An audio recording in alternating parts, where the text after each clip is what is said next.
yourself a cold one. They strike 'em, huh? And listen to Ross Tucker break down the top college prospects on another tasty edition of The College Draft.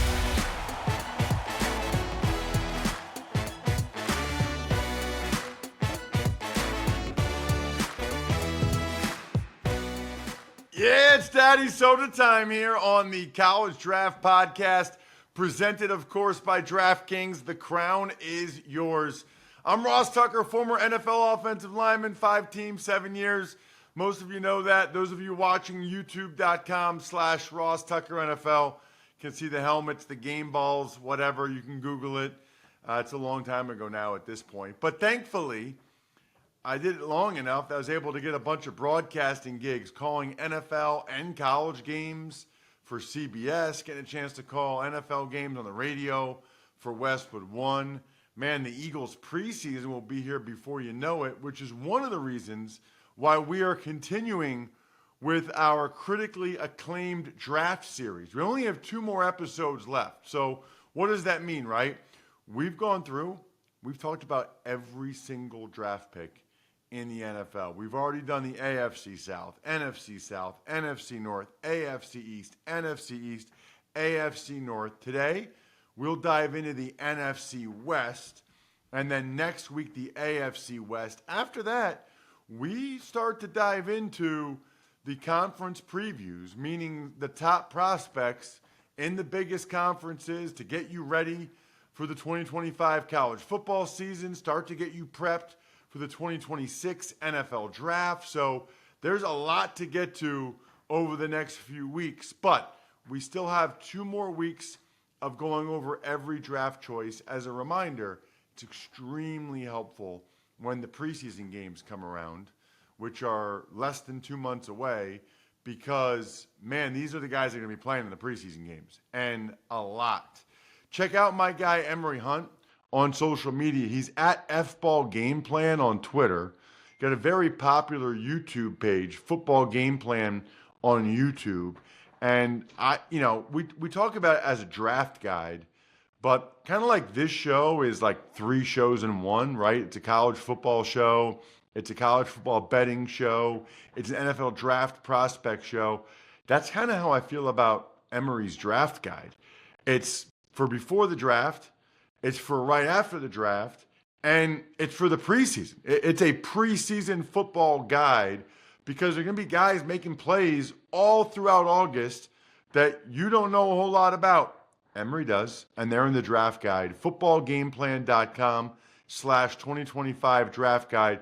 Before we get to the NFC West today, Emory, and not only the draft choices, but your favorite undrafted free agents, which I love hearing about for each team. The UFL had their championship game, and I'm the first one to admit I paid very little attention to the UFL. Probably not, to be honest with you, a great sign for that league, how little attention I paid to it this spring, but they still got solid ratings, not as good as the year before, and Emory is all over it. Emory, kind of give me a recap, certainly of like the championship game, but really the league overall. I think the league is in a great spot, Ross, to be completely honest. And everyone that tunes in to watch the game appreciates the football part of it. And I know the casual fans and negative detractors tune in just to watch the stadium, and watch the fans in the seats. I've never tuned into a sporting event specifically to look at who's there. I tune into a sporting event to actually watch the sport, and the sport is actually in a great situation. And I love the slow build that they're doing, because the ego part of it would say, hey, you got to go out there and get the teams in their local markets. You got to expand to have more teams. Yes, that sounds great, but that's also how you fold quickly. So they're going in to 2022 was when we first got the USFL, and then we got the XFL in 2023. So since 2022, we've seen consistent spring football. And if we zoom out a little bit, we've gotten spring football, honestly, since 2018. So we're trending how it's supposed to trend. And the UFL is going into year 3. They're already selling tickets for 2026. The reason why I love the football part of it is we're getting highly competitive games. the type of play has improved significantly. And we saw in this UFL championship game where I tweeted out, you're watching Bryce Perkins, who, play with the Rams, and you're watching Jordan Tiamu, who played with the Chiefs, I believe. But these two dudes here are playing high-level football, and we can go across the NFL roster and pick and choose, oh, these two guys are better than their backup, this backup, that backup. And that's why I truly love these developmental leagues or spring leagues, because it gives quarterbacks a chance to play. Every other position, you're going to get your chance in the NFL, but in the spring leagues, with football, you only could play one quarterback. So this is why these leagues are valuable. And we saw guys like Malik Turner for the Michigan Panthers go off this season. And I saw Cowboy fans tweet out, oh yeah, remember he did this against the Commanders in 2020?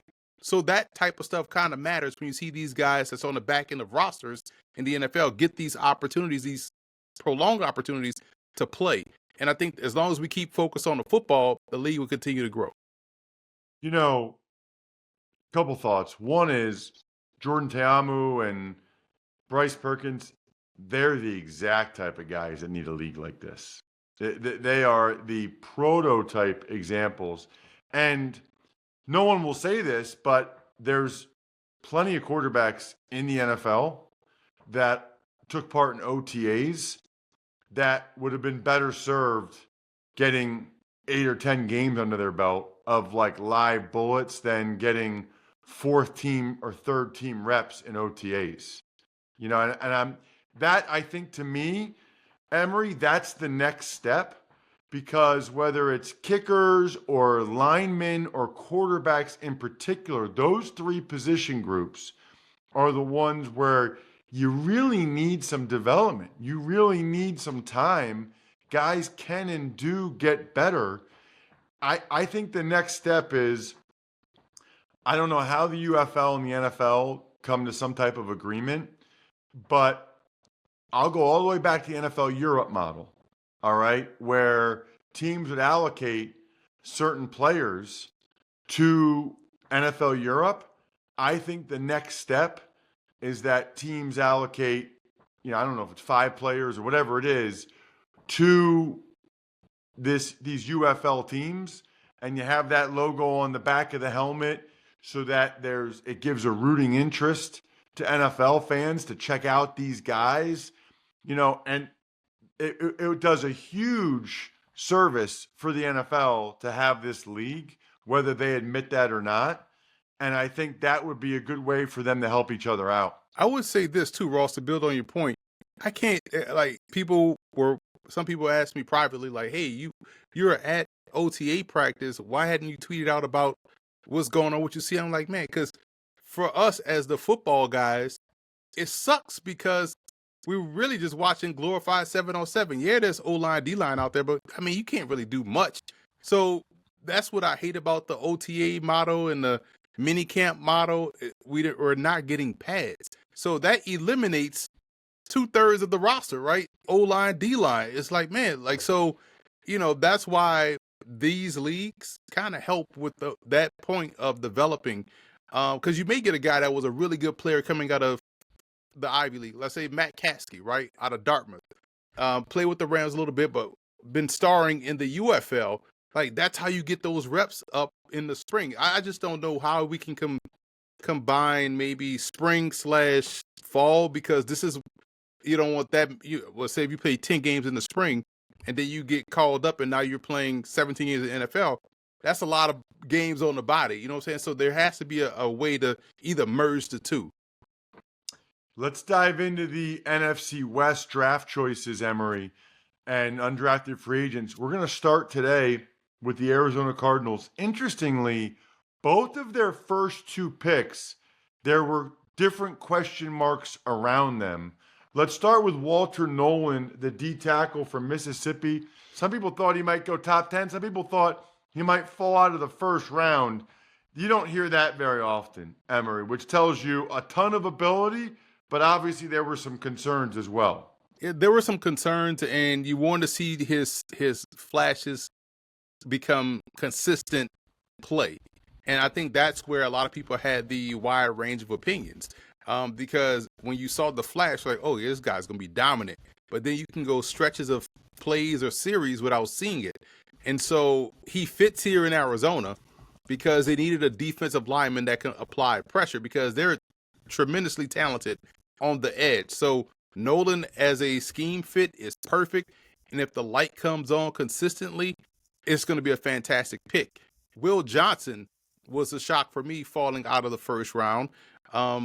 Obviously, it's because of the injury concern, but he was my number 2 field corner, right behind Travis Hunter. And so when you think about Will Johnson, every time I looked up, he had the ball in his hands and he plays defense. That's, kind of like what you want from a defensive player, especially in the secondary.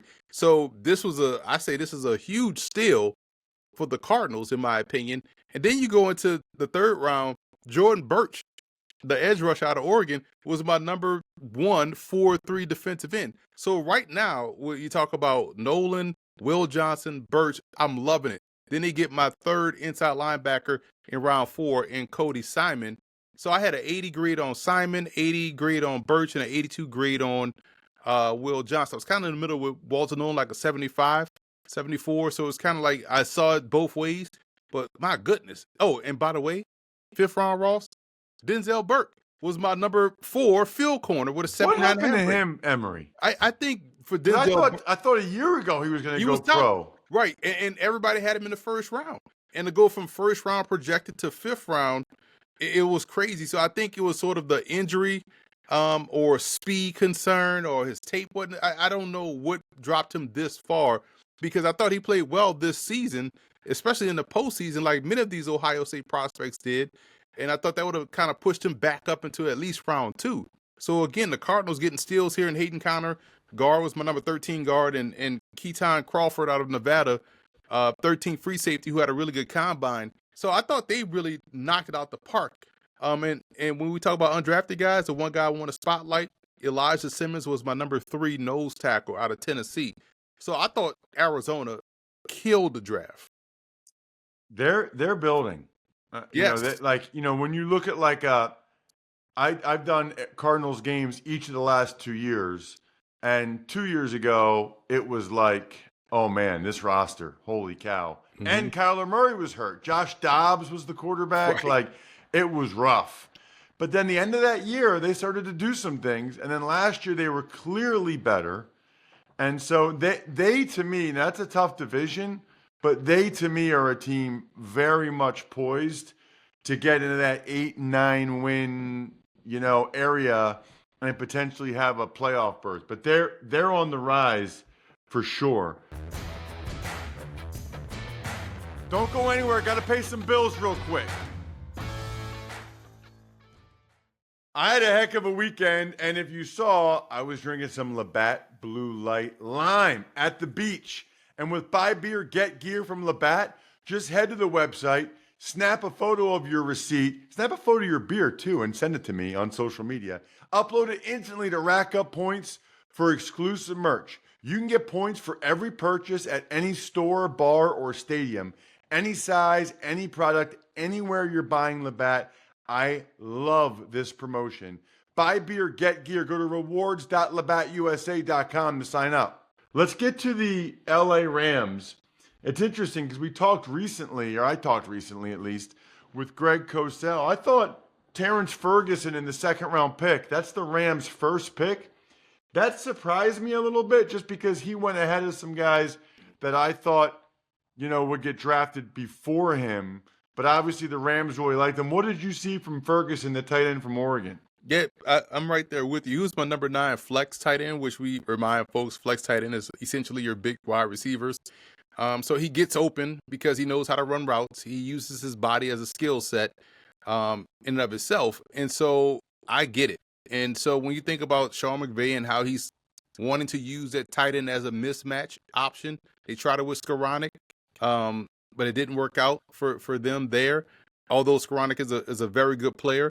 But he moved on, and so they're trying to find that way to get that mismatch, right? And so I think Ferguson will fit a role here. It's almost like when we talked about Walter Nolan with the Cardinals. It's a scheme fit, and I like the fit here.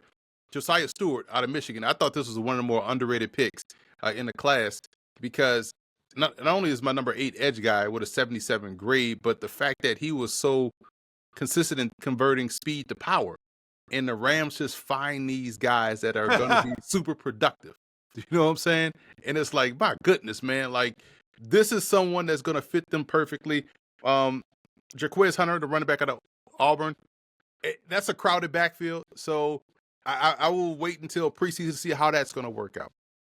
You know, it's funny because you always like to say this about certain teams, certain positions. The Rams have a type when it comes to D linemen. Right. They like physical and violence. You know, I mean, those guys, they like young guys like Fisk and Verse. They like young guys that are just trying to run through your face. Kobe You know, Turner, like the right? shortest way to the quarterback is just to get as much speed as I can and run right through you. And over and over and over again. I have a lot of respect for however the Rams go about their D-line scouting because those guys have a physical edge to them. All right, what about kind of the other D tackle from Ohio State, Ty Hamilton? I gave him 74.5. It was my number 12 D tackle, so pretty good player. Again, Ohio State's postseason really, when the light was the brightest, a lot of these guys really stood out and they played up to the potential that we saw from them all throughout the preseason when we're talking about these prospects coming into the year. So Hamilton's going to be a good rotational guy.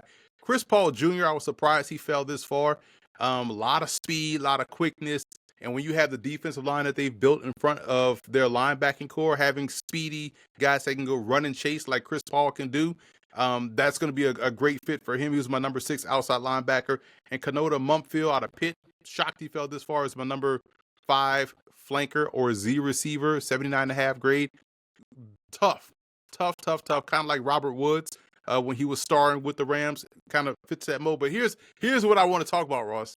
This is why I love the Rams scouts, because they nailed the back end like everybody else, right? Day 3 and undrafted rookie free agents. Undrafted free agent, Ross, they got my number 1 center, Willie Lampkin. We already know what this guy is going to do. He's going out there, he's going to star, he's going to ball out. And how did this guy fall out the draft? My number 1 center, they got him. Sean Dolak out of Buffalo. Underrated linebacker, Ross. Watch a Buffalo Bulls game, and he's making damn near every tackle for them. He my number 11 outside linebacker. And I also want to Wyatt Bowles out of Utah State. Very good guard play out of him coming out the Mountain West Conference. Jamil Muhammad out of USC. You know, obviously he had his ups and downs, but a very good football player. Another one that fits the mold of what they like. And Nate Valcarcel out of Northern Illinois. Another one of these guys that played a very solid program. His game against Notre Dame was tremendous. So these are some really good players that the Rams got. Brendan Presley could also help out in a return game out of Oklahoma State. Another one. So Rams scouts, and they're phenomenal. They have had a lot of good drafts. It's amazing, actually, how many good drafts they've had without first-round picks. That shows you the importance of the scouting department. Yeah, I mean, you go and you look and you're like, usually their whole O-line is like second, third, fourth-round picks, fifth-round picks. You know, I mean, they get a lot out of their draft pick. They had that expression, F them picks, but they make the most out of the ones that they do have. Let's talk Niners and who they got. They have a type as well. And they had a bunch of picks, and they've made some moves since the draft, bringing in Bryce Huff. But they started with back-to-back D linemen, Emory. Michael Williams, the edge rusher from Georgia, in round 1, and then Alfred Collins, the D tackle from Texas, in round 2. Yeah, Williams was my number 1 3-4 end, so perfect fit and type of edge guy they need. You know, again, you could pretty much put a Georgia player in the bag with no number, no name on it. You're probably going to get a very good defensive lineman out of it, right? Anyone you pull out. So Michael Williams fits that. Collins is a big body guy too, so kind of gives them that length that they like up front. So I understood that pick. I was a big fan of, you know, their 3rd round pick, Upton Stout out of Western Kentucky. We talked about him on the show as one of the Senior Bowl standouts, where he was almost wearing the jersey of the receiver down there in Mobile where he was just lockstep inside the receiver's hip pocket like another layer of skin. And so you get better in the secondary with Upton. That was my number 6 slot corner. Then Nick Martin. You got to go back and watch 2023 tape with Nick Martin because he was pretty much injured this year. He was a phenomenal player for Oklahoma State. Can cover, can run, and fits what they like at that position. Those guys like D. Winters and those type players, that's what type of player Nick Martin is.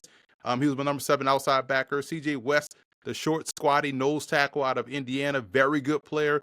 Jordan James, underrated running back, man, out of Oregon. I think people got lost in how good he was as a runner because of Oregon. And we focus on the passing game and Dylan Gabriel, but James has some really good play. And they got my number 1 combo safety in the 5th round too, and Marcus Siegel out of K-State can play slot corner, can play split field safety looks, phenomenal player, great ball skills.